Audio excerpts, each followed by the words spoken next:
انا ما كنتش بصلي خالص ولا بركعها، بس حرفيا لما عملت الحاجات دي رجعت من تاني اصلي، وكمان انتظمت في الصلاه وما بقتش اكسل ان انا اصلي. فاعتبرها بقى اشاره من ربنا ليك عشان ترجع تصلي من تاني وتلتزم في الصلاه. مبدئيا كده ما بقتش ابص على الصلاه على ان هي فرض ولازم اعمله ولازم اصلي، ولو ما صليتش هدخل نار جهنم والكلام ده، لا، بقيت ابص على الصلاه على ان هي ان انا رايح اقابل حد بيحبني قوي وطلب ان هو يقابلني، رايح اقابل ربنا سبحانه وتعالى واتكلم معاه وافضفض معاه. اول لما بقيت اسمع الاذان بقيت على طول اروح اصلي، ما بقتش بقى استنى شويه بقى واقول له بقى طب كمان شويه بعد كده اقوم اروح اصلي، لا، بقيت اول لما الاذان يأذن على طول اروح اصلي وخلاص خلص صلاتي. وده ليه بقى؟ وده اللي انا اكتشفته بقى ان الشيطان بيعمله معانا، لانك انت اول لما الاذان بيأذن الشيطان بعدها بيحاول على قد ما يقدر اللي هو يخليك تتاخر على انك انت تروح تصلي، يخليك تستنى كده. وده ليه؟ لانك انت كل ما بتتاخر على انك انت تروح تصلي كل ما ده بيكسلك بعد كده على انك انت تقوم تروح تصلي،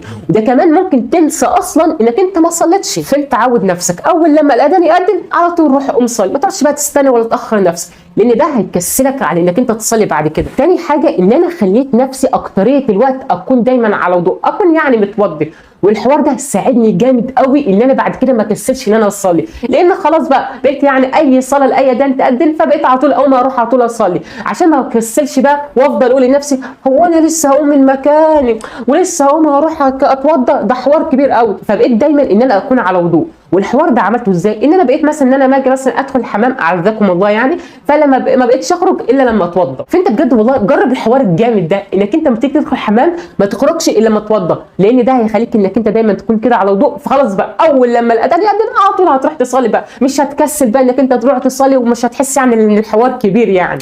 ثالث حاجه ان انا شفت اقرب مسجد قريب مني وبقيت انزل اروح اصلي فيه، ولو انا هصلي في البيت فانا مخصص كده ركن جميل كده في البيت بصلي فيه، وعندي المصليه بتاعتي الجميله بقيت على طول اول لما اسمع الاذان اخد المصليه الجميله بتاعتي واروح اصلي في الركن الجميل اللي انا مخصصه للصلاه. فشوف انت بقى اقرب مسجد قريب منك وانزل روح صلي فيه، ولو انت هتصلي في البيت فخصص كده ركن جميل كده يكون المكان ده خاص للصلاه ليك، بحيث انك انت اول لما تسمع اذان على طول تروح تصلي في الركن الجميل ده. البنات حاولي ان الخمار او الازدال اللي انت بتلبسيه وانت بتصلي ان هو ما يكونش ضايق عليكي، ليه؟ لان ده بعد كده ما يحسسكيش ان في صعوبه وانت بتصلي، فده هيخليكي بعد كده انك انت تكسلي انك انت تروح تصلي، ممكن كمان ما تصليش.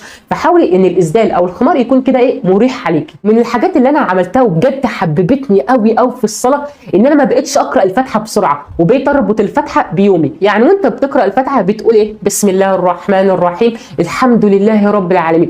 فوانت بقى بتقول الحمد لله رب العالمين في اللحظه دي افتكر نعم ربنا عليك، افتكر اي نعمه من نعم ربنا عليك، او افتكر اي حاجه حلوه حصلت لك في يومك فانت بتقول عليها الحمد لله رب العالمين. طب كم؟ الرحمن الرحيم. وانت بتقول الرحمن الرحيم استشعر اي موقف حصل لك في يومك لمست فيه رحمه ربنا سبحانه وتعالى عليك. اهدنا الصراط المستقيم، وانت بتقول اهدنا الصراط المستقيم خلي اكنك بتقولها كده من قلبك ان ربنا سبحانه وتعالى يهديك ليه، وان ربنا سبحانه وتعالى يهديك ويتوب عليك ويهديك دايما للصح. اتمنى بجد من كل قلبي ان السبب ده لو كان 1% بس، ان لو خلى اي حد بس ما كانش بيصلي يرجع يصلي من تاني. وانت بجد حاول انك انت تكون سبب ان حد تاني يشوف الفيديو ده، لعل عسى انك انت تكون سبب ان حد تاني يصلي. واخر حاجه زي ما انت عارف طبعا انا عموره اللايف كوتش بتاعك.